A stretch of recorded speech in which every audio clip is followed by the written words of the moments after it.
역사 전쟁과 우리의 미래라는 주제로 강의 준비를 했는데요. 저희는 대한사랑에서 왔는데 여러분들이 이 수업을 들으면서 여러분들이 저는 분노했으면 좋겠어요. 그리고 각성했으면 좋겠고 행동할 줄 아는 일꾼이 됐으면 좋겠습니다. 분노하라. 지금 한국, 중국, 일본은 총성 없는, 소리 없는 역사 전쟁 중입니다. 소리가 없기 때문에 우리가 알아채기 어렵지만 분명히 굉장히 치열하게 벌어지고 있거든요. 그리고 그 이면에는 뿌리가 깊은 역사 왜곡의 실체가 있습니다. 여러분들이 이거를 진짜 알게 되면 분노하게 될 거예요. 그리고 각성을 해야 됩니다. 우리가 왜곡되지 않는 바른 역사를 알아야 되고 그 중심에는 국통의 맥이 있습니다. 우리 국통의 맥을 잡아야 된다. 그리고 여러분들이 이 이야기를 듣고 행동하는 사람이 됐으면 좋겠어요. 요즘 그런 말 하죠. 독립운동은 못했어도 불매운동은 한다. 이런 말이 굉장히 올해의 캐치프레이즈가 됐는데 그래서 저는 독립운동은 못했어도 우리가 역사 광복 운동은 한다. 이런 친구들이 됐으면 좋겠고 그래서 저희는 대한사랑, 대한역사광복군을 모집하고 있습니다. 이제 20학번이죠, 친구들. 20학번에서 같이 역사를 바로 세우는 운동을 할 친구들을 찾고 있고 그래서 오늘 여기 이렇게 오게 됐습니다. 그러면 시작해 볼까요? 청년은 미래를 말하고 중년은 현재를 말하고 노인은 왕년을 말한다고 합니다. 이게 술집의 풍경인데요. 여러분들 이제 많이 가겠죠? 특히 젊은이들은 미래가 궁금하다. 이제 20살이 될 건데 가장 빛나는 시간 그리고 20대를 어떻게 찬란하게 채울 건지에 대해서 고민도 많을 테고 이미 뭐 결정한 친구들도 있을 테고 그럴 텐데 그 와중에 수능을 본 와중에 내일 성적표가 나오는 이 타이밍에 왜 역사를 알아야 되냐 우리가 이 역사 수업을 들어야 되냐가 고민이 많을 거예요. 요즘도 이런 거 하나요? 뭐 소녀시대 권상우 이렇게 쓰나요? 국사책에 지금 낙서를 한 거거든요. 저희 때는 이렇게 연예인들 사진을 이렇게 붙였는데 응답하라 봤어요, 여러분? 네, 제가 응답하라 세대거든요. 우리 때는 오빠들 사진을 이렇게 붙이곤 했는데 요즘은 어떤가 모르겠어요. 매년 이 역사 수업이 뭐 필수가 되기도 하고 선택 과목이 되기도 하고 말이 많아요. 그래서 국가에서는 계속 청소년들이 역사를 어떻게 생각하는지 조사를 합니다. 그러면은 기피를 하는데요, 대부분. 여러분도 기피를 하나요? 이런 결과가 나온다고 해요. 선생님이 마음에 안 든다. 고리타분하다. 역사가 밥을 먹여주냐. 네, 그리고 이 암기 과목이기도 하니까 이게 외우기가 어렵다, 힘들다 그런 얘기가 있고 또 수능 성적에 걸림돌이 된다. 그렇게 이제 그리고 특히 이과면은 그렇게 이제 반영도 안 되고 하는 그런 문제가 있죠. 근데 사실 역사는 암기 과목이 아니에요. 역사는 연대표를 외우는 게 아니고 그 왕의 이름 순서를 외우는 게 아닙니다. 역사는 정신사예요. 그 시절에 우리 조상님들이 어떤 선택을 했고 그 선택을 왜 했고 그 선택의 결과로 어떤 일이 일어났고 그래서 내가 거기서 무엇을 배우고 다음에 내가 선택을 한 자리에 갔을 때 어떻게 나라를 위해서 또는 나를 위해서 가족을 위해서 바른 선택을 할 것인지 배우는 그런 정신을 배우는 거고요. 역사는 이미 지나가 버려서 아무 힘이 없는 과거가 아니고 현재를 바꾸는 힘이 있습니다. 요즘 초등학생들은 교과서에서 촛불운동을 배운다고 해요. BTS도 막 들어가 있죠. 촛불운동을 처음 시작한 게 누구예요? 여러분 같은 젊은 친구들이죠. 여러분들이 역사가 되는 거예요. 그렇기 때문에 역사로만 여러분들의 미래를 개척할 수 있습니다. 그런 힘이 있는 거예요. 지금 세상에서는 어떤 일이 벌어지고 있는지 이제 학교 밖을 나갈 거잖아요. 주요 뉴스만 잠깐 볼게요. 문재인 대 아베가 붙었습니다. 일본은 선을 넘어서는 안 되는 선을 넘었습니다. 일본이 한국에 대해서 수출 규제를 했습니다. 강제징용 판결에 대한 보복이었다.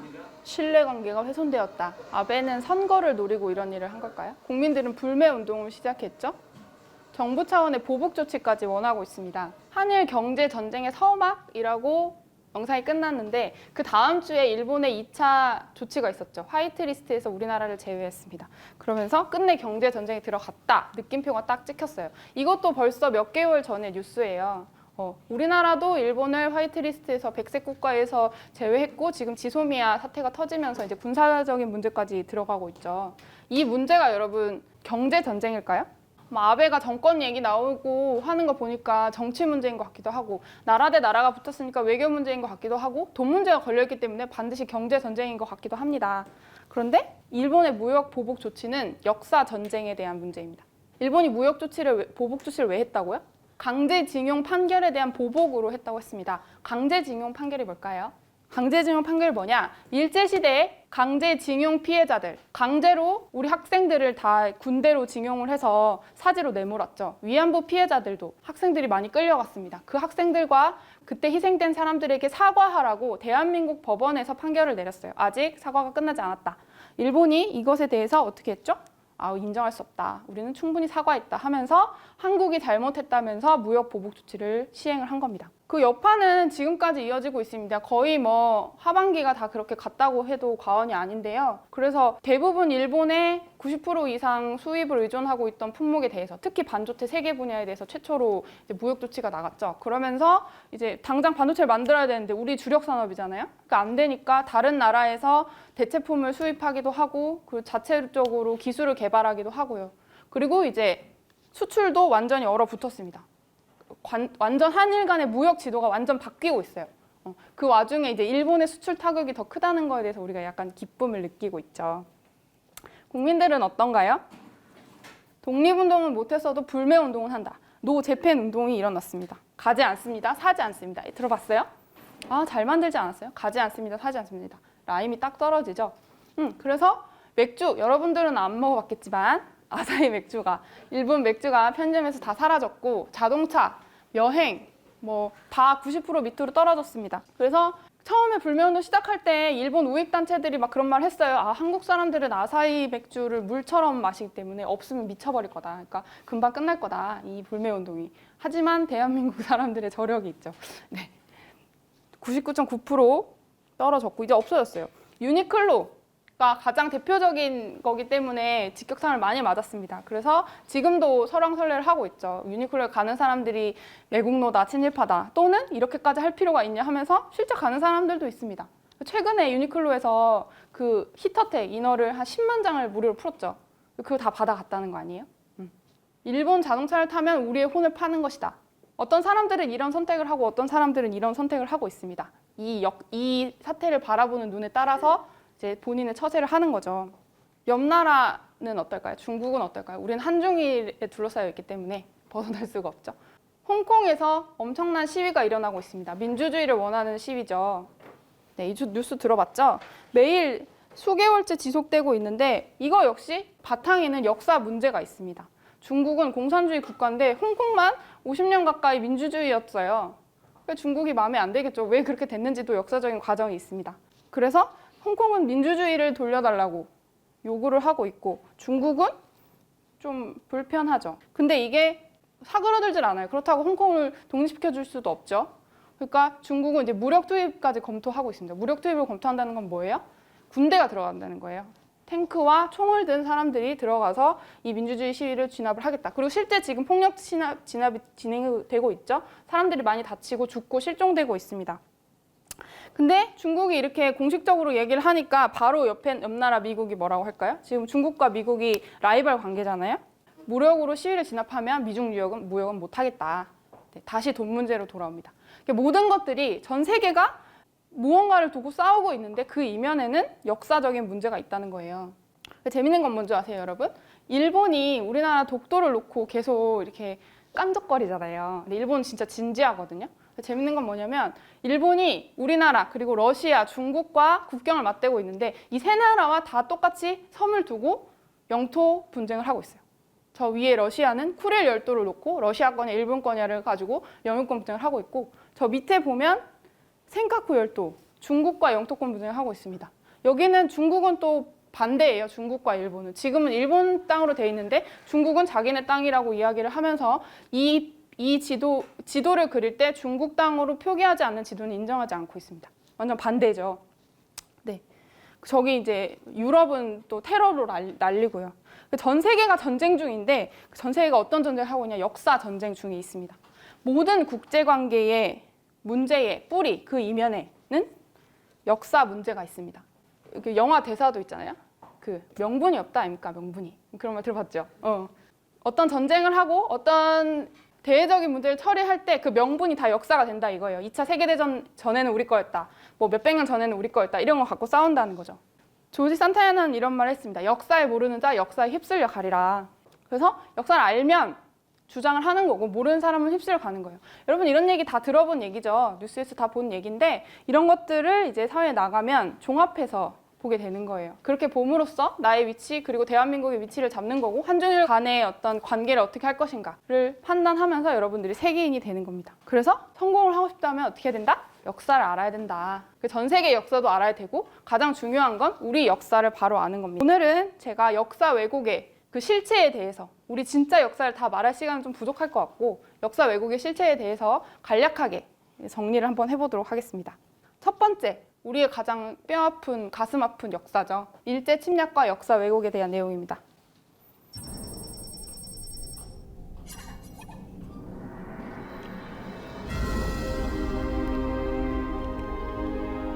역사상 가장 잔인했다고 알려진 유태인 학살이 600만 명이었습니다. 우리나라는 어떨까요? 800만 명입니다.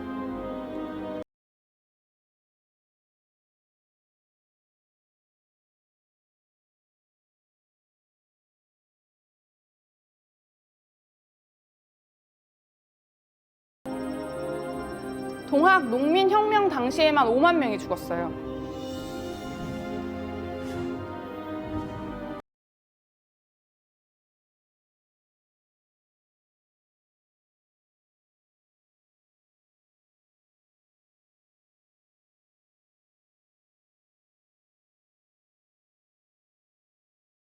그 귀무덤, 코무덤이 있어요. 그걸 자랑스럽게 전시하고 있죠. 그런데 학살된 것은 목숨만이 아니었습니다. 너희 조센징은 성을 갖지 마라. 개똥이, 삼식이 이렇게 부르겠다는 거죠. 이름을 조선말로 써서는 안 된다. 민족의 정기를 끊겠다고 신제 산천의 새말뚝을 박았습니다. 우리 역사책을 다 불태웠죠. 이건 정체성을 학살하기 위한 내용이었습니다. 1976년부터 45년까지 일제의 손에 학살된 대한민국 조선인이 800만 명입니다. 800만 명이면 어느 정도일까요? 지금 서울 인구가 900만, 1000만 넘어가거든요. 서울 가면 사람 진짜 많잖아요. 다 죽은 거예요. 근데 더 심각했던 것은 뭐다? 한민족의 정신사를 말살했다는 게 문제입니다. 아놀드 토인비 역사학자는 이런 말을 했어요. 어떤 민족을 멸망시키려면 그 나라의 역사를 말살하는 것이 식민주의자들의 철학이다. 이것을 가장 잘 이행한 나라가 일본 제국주의입니다. 그들이 원했던 것은 영원한 지배이기 때문이죠. 조선 사람들을 다 죽이는 게 목표가 아니에요. 지배를 해야 하기 때문에 정신사를 건드리는 겁니다. 그래서 했던 게 뭐다? 아까 영상에 잠깐 나왔죠. 우리나라 역사서를 20만 권을 압수수색 불태웠다. 막 뉴스에 나오잖아요. 검찰 압수수색 이런 거 보면은 막 시커먼 검사들 막 수십 명이 대기하고 있다가 문 딱 열면 들어와가지고 막 싹 다 걷어오죠. 막 하드는 당연히 뜯어오고 휴지통까지 다 털어오거든요. 박스가 막 수십 개씩 컨테이너로 실어도 나온단 말이에요. 대한민국 팔도 전국을 다 뒤져서 사서 20만 권을 압수수색합니다. 역사서로. 특히 단군 관련 기록을 중점적으로 약탈했다. 그리고 어떻게 해요? 이만큼 쌓아놓고 이거를 태웁니다. 그때 운동장 좋던데 운동장 넓이 한 3층 정도 되는 높이로 쌓였다고 해요. 그걸 남산 앞에서 태웠는데 한 일주일 정도 불이 꺼지지 않았다고 합니다. 그리고 주요 도서는 일본으로 가져갔다고 황실에 지금 보관되어 있다고 전해집니다. 그때를 증언한 외국 기자의 글이 남아 있습니다. 네다니엘 페퍼라는 기자인데요. 한국의 역사는 절대로 엄금이었다. 일본인들은 즉시 한국의 국사란 국사는 전부 압수하여 불태웠다. 한국 국사는 가지고만 있어도 범죄가 된다. 가지고만 있어도 감옥의 수감을 면치 못하였다. 그리고 어떻게 했냐면 한국은 겨우 2000년의 역사를 가진 나라예요. 일본의 후진국이다. 그리고 한국은 예로부터 일본의 보호국이었고 일한 합병은 한국의 일반적인 민의에 의한 것이다. 일반적인 민의에 의한 것이 무슨 말일까요? 우리가 원했다는 거예요. 백성들이 한일 합방을 원했다. 그래서 해준 거다. 일본이 한국을 이제 잘 살게 해주기 위해서. 그렇지만 이것은 한국사지만 사실은 일본식으로 날조해낸 일본사에 불과합니다. 실제 일본이 한국사를 조작 날조하는 일을 하기 시작해요. 그것을 주도한 게 어디냐? 조선사 편소회라는 곳입니다. 조선 총독부 산하로 있는 기관인데요. 조선사 편소회 하면 뭐예요? 조선사를 쓰겠다는 말이죠. 일제가 우리나라 800만 명을 죽이고 그렇게 지배하고 싶어 했는데 역사서를 써줬습니다. 일항의 특명으로 됐고 일제가 우리에게 심어주고 싶었던 것. 식민사관입니다. 한민족의 역사는 식민지로부터 시작했다. 한강 이북은 한사군의 중국으로부터 그 밑에는 임나 일본부의 일본으로부터 그리고 반도사관. 한민족은 한반도 밖을 벗어나 본 적이 없다. 위에 만주벌판을 다스려 본 적도 없고 저 밑에 독도, 대마도 그런 데는 문화를 전해준 적도 없다. 그렇기 때문에 너희는 지배받아 마땅하다. 조선사 편수회가 하고자 한 건 이겁니다. 조선사 편수회를 이끌었던 3인방, 이 세 사람의 얼굴과 이름을 기억해 두시기 바랍니다. 이 중에 가장 중요한 우리가 알아야 되는 인물은 이만희시류라는 사람입니다. 이 사람이 단군 신화론을 만든 사람이에요. 조선사의 뿌리를 거세한 사람입니다. 여러분 삼국유사 알죠? 삼국유사 들어봤죠? 삼국유사와 삼국사기는 우리나라에 유일하게 정서로 채택되어 있는 역사서입니다. 일본이 아까 20만 권을 다 걷어갔다고 했잖아요. 그렇게 불태우고 뺏어가는 와중에 이 두 권을 딱 남겨놨어요. 그리고 어떻게 했냐면 여기다 왜곡을 해놨습니다. 삼국유사에 서규환국이라는 구절이 있어요. 서규환국이라는 구절이 있는데 이 환국의 국자를 인자로 만드는 거예요. 어떻게 했냐면 이게 이제 남아있는 이만희시류가 가지고 있는 탁본이거든요. 탁본에 국자가 약자체로 이렇게 써 있는 거예요. 이걸 어떻게 한다? 이렇게 해서 인자로 만들어 버리는 겁니다. 그래서 옛적에 환국이 있었다라고 해서 환국과 신시배달, 조선으로 이어지는 세 나라의 역사를 환인, 환웅, 단군의 세 사람의 역사로 세 사람의 이야기로 할아버지, 아버지, 아들의 역사로 축소 왜곡을 해버리는 거예요. 이게 여러분들이 잘 알고 있는 곰호랑이 나오는 그 단군 신화죠. 단군 신화는 일본이 만든 말입니다. 일제시대 때 1900년부터 연구를 해서 20년에 완성을 했고 그렇게 만들어진 역사예요. 이태룡 박사가 쓴 우리의 역사 이것이 진실이다라는 책의 일부분을 발제해왔습니다. 단군 신화라는 해괴한 용어는 고려사, 조선왕조실록은 물론 삼국사저료, 동국통감 등 관찬사서 그리고 수많은 유학자들이 쓴 문집에도 단 한 번도 나온 적이 없다. 세종실록 지리지에는 단군의 건국사화가 단군고기, 옛적의 기록이라는 이름으로 붙어있는데도 불구하고 이것을 1920년에 단군 신화라는 해괴한 이름으로 쓰고 그 관련해서 300개의 논절을 써냈다는 거예요. 왜? 이게 왜 중요할까요? 이 한 글자 바꾼 게 우린 이걸 왜 알아야 될까요? 한민족의 뿌리라는 것은 고대사를 말하는 겁니다. 근데 이 고대사를 이 한 글자로 일본이 날려버린 거예요. 그래서 우리는 뿌리가 잘려버렸습니다. 뿌리가 잘리면 어떻게 돼요, 여러분? 나무가 넘어가는 거예요. 나라가 넘어가는 거죠. 그래서 한민족은 일본보다 역사가 짧은 민족이 되었습니다. 일본도 자기들의 역사가 2600년이나 된다고 자랑스럽게 얘기해요. 더 늘리려고 최선을 다하고 있죠. 우리나라는 이렇게 되면 고구려부터 치면 2000년이 안 되는 역사가 됩니다.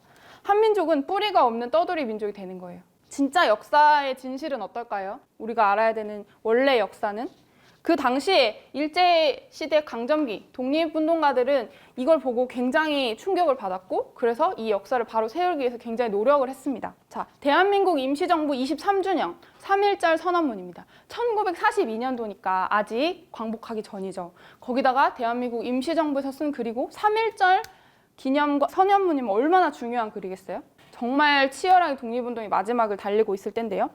이때 글을 보면 우리 민족은 처음 한국이 창립된 이래 단군, 부여, 삼한, 삼국, 고려, 조선 및 대한민국을 거쳐서 5000년의 국가 주권은 한민족에 의해서 계승되었다.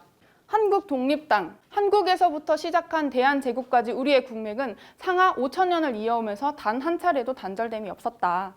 임시정부의 핵심 인물이었던 조소왕 선생님, 이 선생님께서 대한민국이라는 나라 이름이 왜 대한민국입니까? 라는 질문의 한 대답입니다. 첫째로 삼국유사 첫 꼭대기에 서규환국이라 하였습니다. 환국과 한국은 역자의 부동인 것이며 역자의 부동 무슨 말일까요? 같은 말이라는 뜻입니다. 우리말로 한은, 한울, 크다는 3대의 의미가 있다. 한은 광명이니 여러분 오늘 얼굴 환하네? 신수가 훤하다 이런 말 하잖아요. 그 환자가 이 환자예요. 환은 광명이다. 그래서 후세 광명 2세의 유전에서 발원한 것입니다. 대한민국은 무슨 뜻이다? 큰 광명의 민족이란 뜻이에요. 그래서 대한민국입니다. 한국은 실제로 전쟁도 없었던 굉장히 천하태평했던 나라로 알려져 있습니다. 아주 고대 국가이고요. 그래서 이 고대 국가에서 많은 지금의 4대 문명이 되는 문명들이 뻗어나갔고 그중에 한 민족이 한민족이었다고 해요. 그래서 우리나라의 역사로 보기에는 어렵지만 우리가 이런 기록을 갖고 있다는 게 중요한 겁니다. 최초의 나라에 대한 기록을 우리나라 책 삼국유사에서 서규환국이라는 그 글귀에서 우리가 찾을 수 있다는 것이 굉장히 대단한 거죠. 그리고 여러분, 우리가 어떤 민족입니까? 우리가 어떤 민족입니까? 배달의 민족이죠. 우리가 왜 배달의 민족일까요? 우리 왜 배달의 민족입니까? 우리 오토바이를 잘 타서? 우리가 치킨을 좋아하기 때문에? 원래 선생님 어렸을 때는 진짜 이런 말이 있었어요. 여러분, 우리가 어떤 민족입니까? 우리는 반만년의 역사를 가진 배달의 민족입니다. 이런 걸 듣고 자랐단 말이에요. 반만년이 얼마예요? 만년의 반이라 뜻이잖아요. 그죠? 5,000년이에요. 5,000년의 역사를 가진 배달의 민족입니다. 이건 단군 조선을 전제로 했던, 그리고 그 전에 있었던 배달 민족에 대한 역사 인식이 있었어요. 우리가 아까 환이 밝다는 밝은 광명의 민족이란 뜻이라고 했잖아요. 이 배달도 그런 뜻입니다. 밝은 땅이란 뜻이에요. 우리는 광명 민족으로서 계속 이런 정체성을 가지고 살아왔어요. 천안 독립기념박물관에 가면 독립운동가들이 배웠던 역사서가 전시가 되어 있는데요. 그 제목이 뭐라고 써 있죠? 읽어볼까? 밑에 있어요. 배달족 역사라고 써 있는 책입니다. 광복군들은 배달족의 역사를 배웠어요. 신흥무관학교 알아요, 여러분? 네, 신흥무관학교가 독립운동가들을 배출하던 학교잖아요. 군사 학교란 말이에요. 근데 여기서도 역사를 배웠고, 이 신흥무관학교의 군가에 보면 배달 나라라는 가사가 나와요. 신기하죠? 들어볼까요? 배달 나라에 우리 조상들이라. 네, 우리 조상들이라. 우리 배달 나라에 우리 자손들이라. 우리 청년들이라. 네, 이때 뚜렷하게 배달국에 대한, 배달 민족에 대한 인식이 있었다는 거예요. 우리가 요즘 애국가 부를 때 대한 사람 대한으로 길이 보전하세 이런 가사 나오죠? 그런 것과 같은 맥락에서 쓰는 거예요. 우리가 대한인을 강조하는 것처럼 배달인으로서의 그런 인식이 있었다는 거죠. 이 사람이, 이 바람의 파이터라는 영화가 있었어요. 혹시 알아요? 2000년대 초반에 나온 영화인데요. 이게 실화를 바탕으로 만든 영화거든요.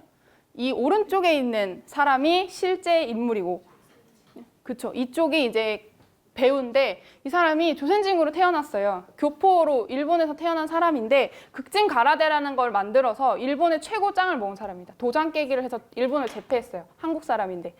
이 사람이 본명이 최영이라는 사람인데 자기 예명을 최배달로 했어요. 들어가서 나는 최배달이다. 한판 붙자. 이렇게 해서 한 거예요. 지금으로 말하면 김한국 이렇게 지은 거예요. 이름을. 나는 한국 사람이다.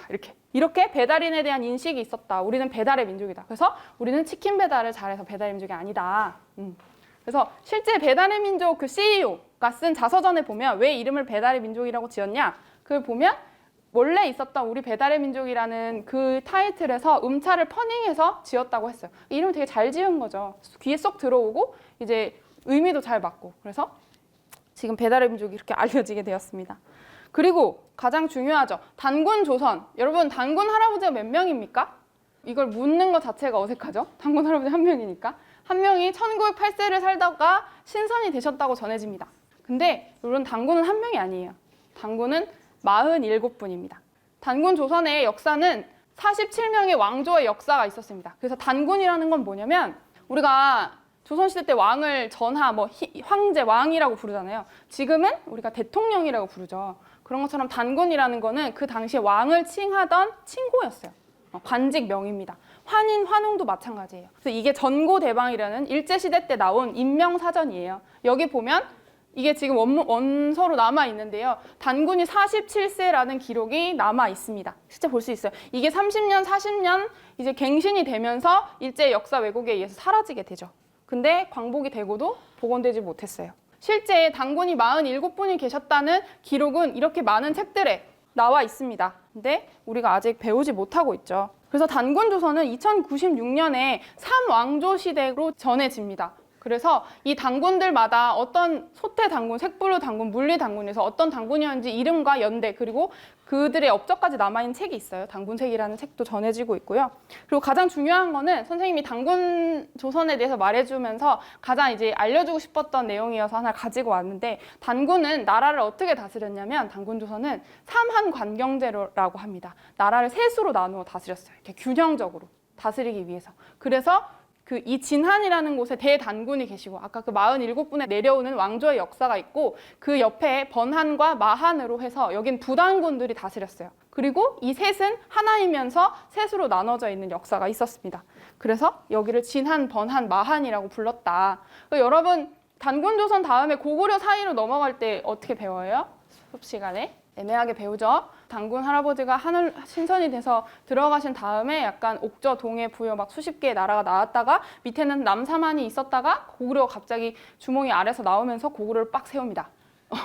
그게 아니고 이 단군 조선이 망하면서 이 진안 번안 마한의 유민들이 다 이렇게 한반도 밑으로 들어와요. 아래쪽으로 내려오면서 진안 번안 마한의 그 유민들이 다시 세운 이 밑에서 세운 나라가 진안 번안 마한의 남사만이 되는 거예요. 그래서 밑에 남사만이라는 게 있는 거예요. 그래서 여러분 고조몽이 왜 단군 조선을 계승했고 우리 한민족의 국통이 될까요? 고구려가 요 사이에 부여라는 나라가 있어요.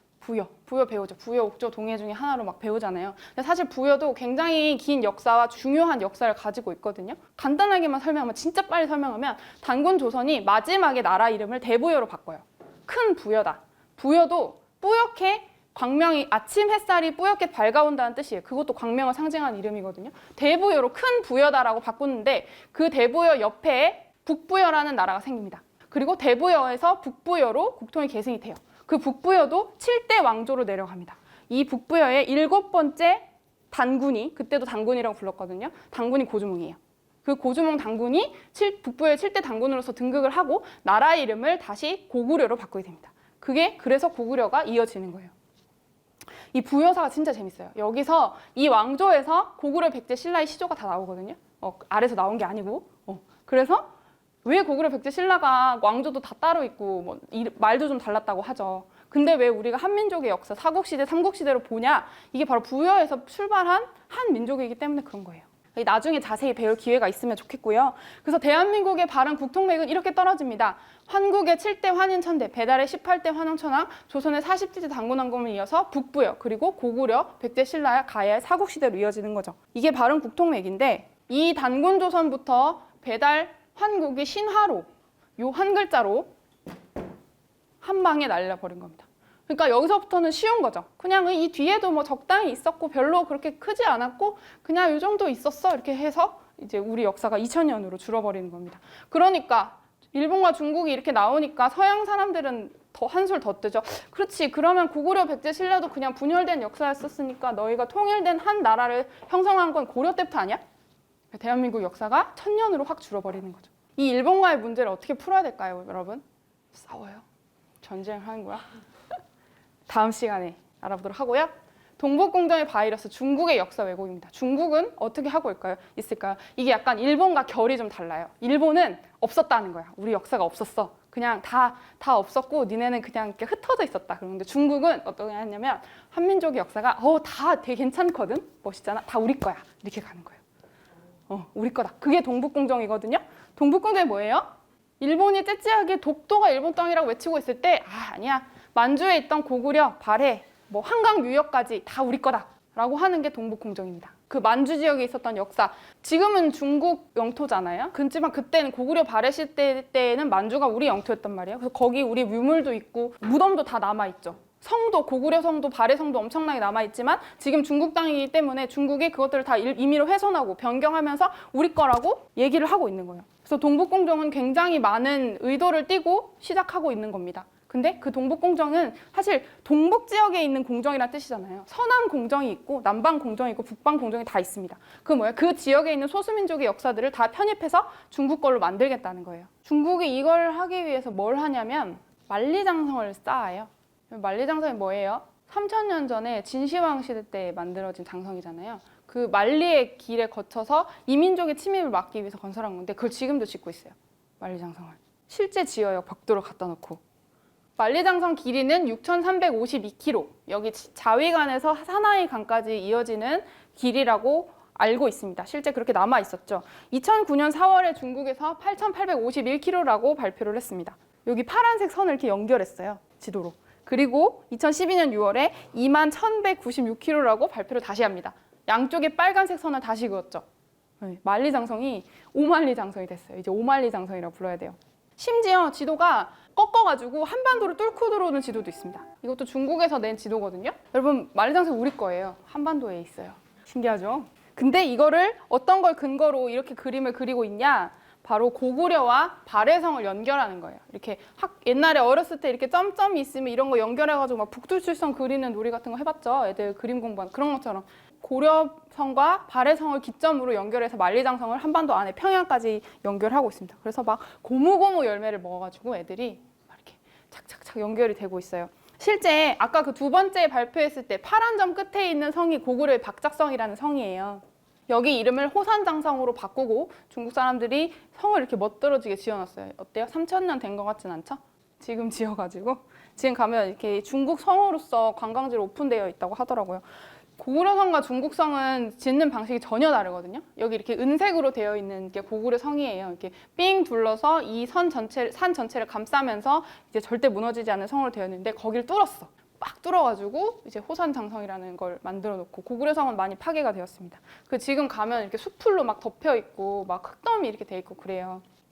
왜 그럴까요? 중국이 이걸 왜 할까요? 돈이 엄청 많이 들겠죠. 실제 만리장성 만들 때도 사람이 많이 죽었다고 하잖아요. 지금 돈도 많이 들 거고 지금은 중국 땅이니까 뭐 이민족으로부터 지킬 것도 없잖아요. 왜 만리장성을 늘릴까? 원래 옛날에는 중국이 아까 영상에도 잠깐 나왔는데 만리장성 안에 있는 황하 문명 본인들이 가장 위대한 민족이라고 설명을 했어요. 그리고 그 밖에는 다 버러지들이다. 동이, 남만, 북적, 서융이라고 해서 다 이제 개, 돼지, 마라고 했죠. 오랑캐들이다라는 이름을 불렀어요. 우리도 오랑캐가 됐죠. 우리도 오랑캐가 됐어요. 동이라는 게 무슨 뜻이에요, 여러분? 배웠죠? 동이 무슨 뜻인지 배우죠? 이자가 뭐예요? 큰 활, 이자죠. 그래서 동쪽에 큰 활을 잘 쏘는 민족이다 해서 동이에요. 근데 여러분 한자 사전 검색해보면 이자 검색하면 뭐라고 나오게요? 국어사전에 1번이 오랑캐 이자라고 나와요. 이게 지금 우리나라의 역사 인식의 현실입니다. 우리 스스로 오랑캐로 칭하고 있어요. 왜 중국이 만리장성을 다시 길게 쌓고 있냐? 만리장성의 길이를 늘리고 있냐? 원래 있던 만리장성 바깥에서 엄청난 문명이 나온 거예요. 그 이름은 바로 홍산 문명입니다. 그 산 이름이 붉었다고 해서 홍산이라는 지역이고 거기에서 문명이 나왔는데 아까 요하 문명이라는 이름도 쓴다고 했죠. 그 지역이 요하 지역이거든요. 만주 지역이 요하 지역이에요. 중국 사람들은 이 왕국을 신비한 왕국이라고 이름을 붙였습니다. 그냥 본인들 사료로는 설명이 안 되거든. 여기 8개의 지역에서 엄청난 문명과 유물들이 쏟아져 나왔는데 그 유물들 가지고 연대 측정을 해보니까 여러분 4대 문명 뭐 있어요? 4대 문명. 세계 4대 문명. 가장 오래됐던 4대 문명 해볼까요? 그치? 인도, 이집트, 그죠? 황하. 이렇게 4개거든요. 그 4개보다 더 연대가 앞서는 문명이 나온 거예요. 그래서 요하 문명이라는 이름을 붙인 거죠. 심지어 1000년 이상을 앞서니까 세계사가 다시 쓰여져야 할 상황이에요. 요하 문명이 들어가게 될 거예요. 그리고 여기에는 엄청난 옥기가 나왔거든요. 청동기도 아니고 철기도 아니고 석기도 아니고 옥기가 많이 나왔는데 옥으로 갈아서 만든 거예요. 그래서 중국 사람들은 이제 옥기 시대를 추가할 것이다 주장을 하고 있어요. 홍산 문화의 문명을 잠시 살펴보면 한 지역에서 총, 무덤, 묘, 사원, 단, 제단이 한꺼번에 나왔어요. 이 제단이 지금 축구장만 하다고 해요. 그러니까 엄청 큰 거예요. 이 무덤과 사원과 제단이 나왔다는 건 뭐예요? 인류의 정신문화를 가능하게 하는 3요소거든요. 이건 무슨 말이냐면 이제 이거를 국가로 봐도 된다. 그 정도로 잘 정비되어 있던 엄청난 문명이었고 나라였다는 것을 알 수 있는 겁니다. 근데 재밌는 건 뭐냐면 이 무덤이 적석총이 나왔어요. 적석총. 뭘까요? 적석총. 돌로 묘를 만들었다는 거예요. 관을 돌로 짰다는 거죠. 중국은 토광묘거든요. 흙으로 이렇게 묻어요. 흙을 파내고 묻는데 적석총은 어느 날 거냐면 동이족 무덤 양식이에요. 우리 고구려 시대. 그래서 이게 아까 그 우하량에서 나온 홍산문명 적석묘거든요. 이게 고구려 장군총입니다. 이게 적석묘 왼쪽 위에 있는 사진 홍산유적에서 나온 적석묘 그리고 이 밑에는 뭐예요? 대한민국 춘천에서 나온 종도섬 적석묘입니다. 똑같이 생겼죠. 그리고 비파양 옥검이 많이 나왔어요. 비파양 옥검이 뭐예요? 고조선의 표지 유물이죠. 표지 유물이라는 건 뭐예요? 비파양 동검이 나오면 그 지역이 고조선 영역이었다, 문화권이었다라는 걸 짐작해 볼 수 있다는 거예요. 여기서 비파양 옥검이 많이 나왔어요. 그리고 상식적으로 홍산 문화에 대해서 내가 배웠다 하면 알아둬야 될 거. 묘, 아까 총묘단에서 묘, 신전이 엄청 크게 나왔는데 거기 여신상이 나왔어요. 목의 사회였다는 것을 알 수 있고 그리고 이렇게 눈은 역시 옥으로 엄청 정교하게 갈아서 있고 그리고 이제 가부좌를 틀고 약간 수행하는 모습을 하고 있습니다. 그리고 뭐가 나왔냐면 곰 관련된 문화가 많이 나왔어요. 곰 소조상, 발바닥도 나오고 실제 곰 턱뼈가 나오기도 했습니다. 곰을 숭상하는 곰 토템이었다는 것을 알 수가 있습니다. 이쯤에서 우리가 생각나는 문화가 있죠. 네, 그리고 가장 유명한 것은 이 고곡이라고 하는 옥룡이라고 하는 요 오른쪽이 C자형 옥입니다. 이것도 다 옥인데 이렇게 갈아서 만든 거예요. 머리는 곰이고 꼬리는 용이라는 겁니다. 봉황 관련된 옥도 많이 나왔어요. 그러니까 중국이 계속 당황하는 거예요. 중국은 무조건 용이거든요. 시진핑이 자기 나라를 소개할 때 우리는 용의 자손이다 이렇게 표현을 써요. 선 오브 드래곤이죠. 근데 봉황도 나오고 곰도 나온단 말이에요. 우리나라는 뭘까요, 여러분? 생각해 본 적 있어요? 대통령기에 어떤 동물이 그려져 있거든요. 대통령을 상징하는 깃발에 뒤에 이렇게 딱 걸어놓잖아요. 거기 뭐가 그려져 있게요? 봉황이 그려져 있습니다. 한번 찾아보세요. 사진에 많이 나와 있거든요. 그리고 재밌는 건 뭐냐면 아까 그 적성묘에서 굉장히 보존이 좋은 게 저기가 나왔는데 허리춤에도 곰을 상징하는 옥기가 있고 저 머리에 저런 게 나왔어요. 저게 뭔지 아세요? 저게 옥고라는 거거든요. 상투를 틀고 상투를 고정하는 그런 거예요. 그걸 옥으로 만든 거죠. 이런 거. 어린이들 사극 찍을 때도 하죠. 머리 위에 저렇게 네모난 걸 뭔가 찝고 비녀를 꽂잖아요. 저게 고정하는 건데 그걸 옥으로 된 게 나왔다는 거예요. 뭐예요? 홍산인이 상투를 틀었다는 거예요. 상투가 어느 나라 문화일까요? 동이족 문화입니다. 중국 사람들은 어떻게 해요? 이렇게 싹 밀어갖고 변발을 하죠. 네. 중국이 계속 당황하는 거예요. 어떡하지? 엄청 위대한 문명이긴 하고 4대 문명보다 앞서는 그런 문명인데 이거를 어떻게 해야 되냐. 이 홍산 문명의 주인공은 도대체 자기들 거라고 말하기가 너무 어려운 거예요. 그냥 그 개돼지 버러지라고 했던 그 지역에서 나왔기 때문에. 실제 만리장성 바깥으로 나왔고 연대기를 측정해 보면 이 홍산 문화는 고조선도 전에, 고조선을 살짝 걸쳐서 이전에 신시 배달 시대의 문명으로 추정이 되고 있습니다. 중국 사람들이 이걸 다 알았어요. 그래서 이게 처음 발견됐었던 당시에 얼마 안 됐습니다. 그리고 실제 좀 되기도 했죠. 1985년 홍산 문명은 1만 년 상고사는 한국의 것이다. 동이족의 것이라는 거죠. 한민족이 존재하는 한 우리 중국인들은 한국의 후손이 된다. 더 이상 숨길 수도 없고 이 홍산 문화를 세계 고고학계에 밝혀야 하는데 중국 문화는 앞으로 복합 문화라는 주장을 함으로써 이 세계 사학계의 새로운 전략으로 임해야함을 선언한다. 그래서 여기서 동북공정이 나온 거예요. 처음에는 황화 중심 문명이었는데 문명 전파론을 펼쳤는데 전략적으로 이제 우리 땅에 있는 것들은 다 우리 거다라는 걸 펼치면서 동북공정, 서남공정을 다 시작을 한 거죠. 그래서 동북공정이 일부분이다라는 건 그런 말이에요. 동북공정으로 일단 왜곡을 하고 탐험공정. 그래서 여기 있는 중국의 역사를 정리해보니까 일반년에 엄청 위대한 역사가 되더라라는 논리를 만들고 그 다음에 선전공정으로 들어갑니다. 선전공정 뭘까요? 선전한다는 거예요. 알리는 거죠. 이게 되게 중요한 문제거든요. 그냥 나만 알고 있는 게 중요한 게 아니고 남들에게 알림으로써 영향력을 주는 거거든요. 문제는 뭐냐? 이 동북공정과 탐험공정이 다 끝났어요. 이미 2000년대 초반에. 그리고 이제 선전공정으로 들어갑니다. 자랑스러운 중국의 1만 년 역사를 모든 국민이 알게 하라. 세계 모든 사람들이 알게 하라. 이것이 선전공정, 지금 중국의 전략입니다. 그래서 돈을 엄청 쏟아붓고 있어요. 상상도 초월하지 못한 모든 인력과 물자를 동원하고 있죠. 2017년에 엄청 충격적인 사건이 있었습니다. 여러분 고1 때네요. 미국과 중국이 회담을 했어요. 그리고 그곳에서 시진핑이 트럼프에게 역사 수업을 해줬다고 합니다. 트럼프가 직접 한 발언이에요. 시진핑 주석이 한국과 중국의 수천 년 역사를 설명해줬다. 근데 뭐라고 했냐면 Korea used to be a part of China. 한국은 예전에 중국의 일부였다는 거예요. 그거를 중국 대통령이 미국 대통령한테 말을 했다는 거죠. 엄청 충격적이지 않아요? 그래서 이 말을 들은 트럼프는 어떻게 될까요? 북한을 대하는 전략, 중국과 북한을 대하는 전략, 한국과 북한과 중국을 대하는 전략이 수정되는 거예요. 우리 통일되면 그렇게 생각하잖아요. 우리는 한민족이니까 북한이 무너지면 우리가 어떻게든 잘 품어야 되겠지? 돈이 좀 많이 들긴 하는지 좀 고민이 된다. 이런 고민을 하잖아요, 우리가. 실제 북한이 지금 잘 못 사니까. 근데 그래도 한민족과 통일이 돼야 될 것 같은 마음이 들어요. 근데 중국은 그렇게 생각 안 한다는 거예요. 한강 이북은 중국 땅이었고 예전에 중국의 역사였기 때문에 북한이 무너지면 중국게 된다는 거죠. 그러면 그걸 들은 미국은 어떻게 생각할까요? 그래, 그러면 북한은 중국을 주고 우리는 남한 땅만 조금 어떻게 해볼까? 이런 생각을 할 수 있겠죠?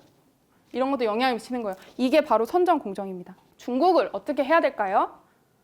다음 시간에 하고 신친일파를 고발한다. 마지막 주제입니다. 신친일파가 뭘까요? 친일파는 친일파인데 새로 생긴 친일파가 신친일파입니다. 지금도 친일파를 양성하고 있어요. 일본에서. 우리들 중에 있을지도 몰라요. 2019년 개천절에 대한사랑에서 개천문화 국민대축제를 했어요. 많은 분들이 모여서 다 함께 이제 공부도 하고 위기를 다졌는데 그때 호사카 유지라는 교수님께서 신친일파를 고발한다는 강연을 하셨거든요. 굉장히 충격적인 내용이 많이 나왔어요. 이분 누구예요? 일본 사람이거든요. 근데 학자로서 아무리 봐도 일본의 역사 왜곡이 너무 심해. 진짜 이건 아닌 것 같아. 그래서 양심에 걸려서 한국으로 오셨어요. 그리고 15년 만에 귀화를 하셨고 지금 이제 한국 분이신데 그래서 아들도 다 군대 보냈다고 얘기하시더라고요. 네, 그리고 지금 독도종합연구소 소장으로 계세요. 이분이 이제 신친일파에 대해서 논한 거 잠깐 하이라이트만 잠깐 볼게요. 일본은 현재도 친일파를 양성하고 있습니다. 잘 들어야 돼, 발음이. 일본의 외교 정책 중 하나입니다. 외교 정책 중 하나다. 로일 전쟁 전후에서 시작되었던 친일파 양성 계획하고 거의 거의 똑같다라고 똑같다. 할 수가 로일 전쟁 있습니다. 시대부터.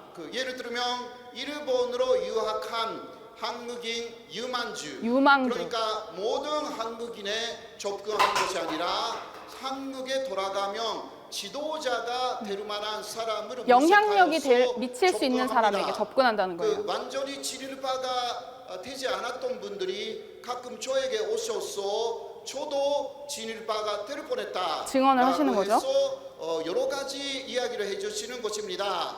일본 공안이나 일본 정부의 어떤 데서 사람이 연락해 온다고 합니다. 갑자기. 그렇게 해서 만나서 처음은 1시간 정도 그냥 여러 가지 이야기를 하고 앞으로 친구가 되자 그렇게 해서 전혀 압력을 주지도 않고 요구도 없다고 합니다. 그리고 마지막에 일본 생활이 아마 어려울 것이니까 라고 해서 봉투를 놓고 간다고 합니다. 돈 봉투를 놓고 나중에 간다. 열어봤더니 봉투를. 처음 만났는데 30만 원 들어있었다고 합니다. 30만 원. 30만 원이라는 것은 300만 원이죠. 300만 원이죠. 그게 두 번째 만날 때는 500만 500만 원으로 원. 늘어났다고 합니다. 이게 일본 쪽에서 고액을 미기로 상당히 많은 한국의 지식인을 진일바로 만드는 하나의 방법이고 지금도 계속 진행되고 있습니다. 한국과 일본 이거 중요한 얘기 사이에서 나옵니다. 여러 가지 사태가 일어났어. 여러 사태가 일어났을 때 비판해야 되는 그런 일본을 입장에서 비판해야 되는 그런 입장에서 사람들은 비판을 안 하게 되는 것입니다. 말을 못 하는 거죠. 일본의 공안이나 일본 정부나 또 사사가와 재단이나 이런 데는 고액을 미기로 또 돈을 잘 쓰는 거죠. 일본 입장에서 보면. 네, 여러분. 이게 비단 교수님들이나 지식인들의 이야기가 아니에요. 학생들도 이렇게 기른다는 거예요. 재단을 만들어 놓고 장학재단을 만들어 놓고 거기 뽑을 때 일본에 관심 있는 일본에 좋아하는 애들을 뽑아서 어렸을 때부터 기른다는 거죠. 돈을 계속 쥐어주면서 일본의 우호적인 발언을 할 수 있게 기른다는 겁니다. 그래서 나라에 중요한 일이 있고 어떤 발언을 해야 될 때 또는 본인이 영향력을 행사할 수 있을 때 그런 이상한 소리를 하는 거죠. 저는 이 얘기 듣고 너무 충격을 받았어요. 그래서 진짜 세상을 살면서 정말 말도 안 되는 말을 하는 사람들이 많잖아요. 진짜 독도가 일본 땅이라고 얘기하는 애들이 있어요. 정말 진심으로 독도가 일본 땅이라고 얘기하는 사람들이 있거든요.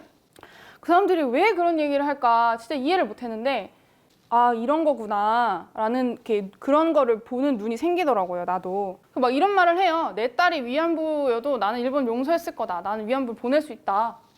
자기가 마이크 들고 나서 얘기를 합니다. 이번에 무역조치 사태 터져서 우리가 불매운동 시작하니까 아베 수상님의 심기를 불편하게 해드려서 너무 죄송하다면서 막 지금은 친일하는 게 애국하는 거다. 내가 한국인이라는 게 부끄럽다.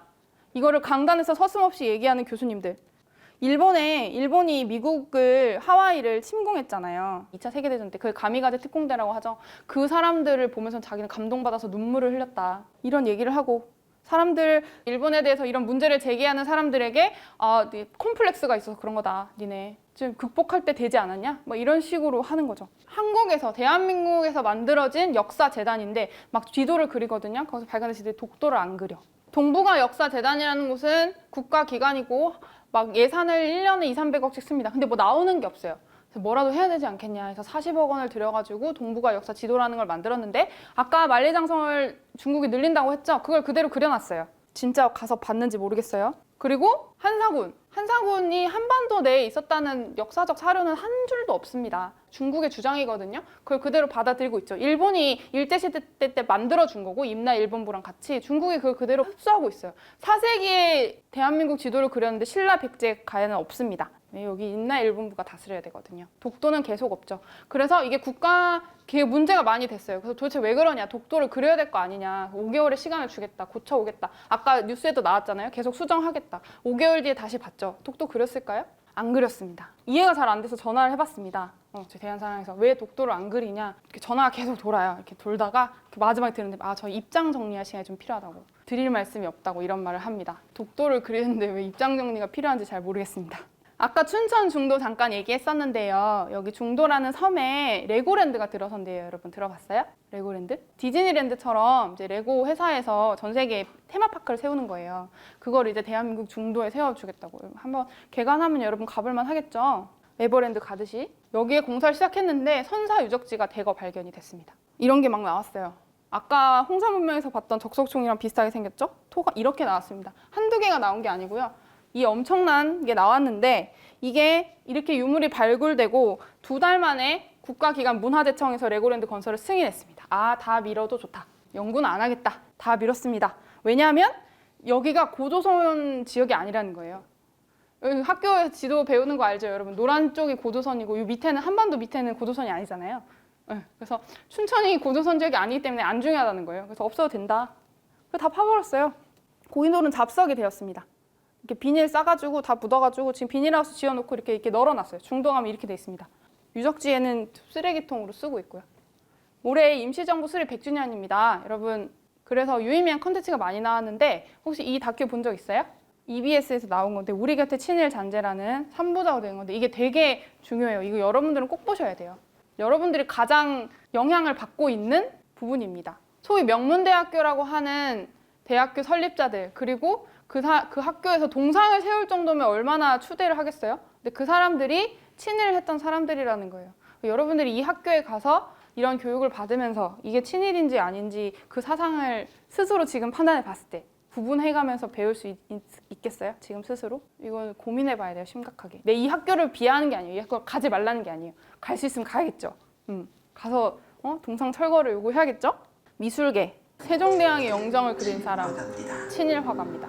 유관순 열사, 초상화죠? 친일 화가가 그렸습니다. 이순신 장군도. 식민의 유전은 아직도 남아 있습니다. 여러분들이 대부분 배우고 있는 그런 것들에 다 들어가 있는 거예요.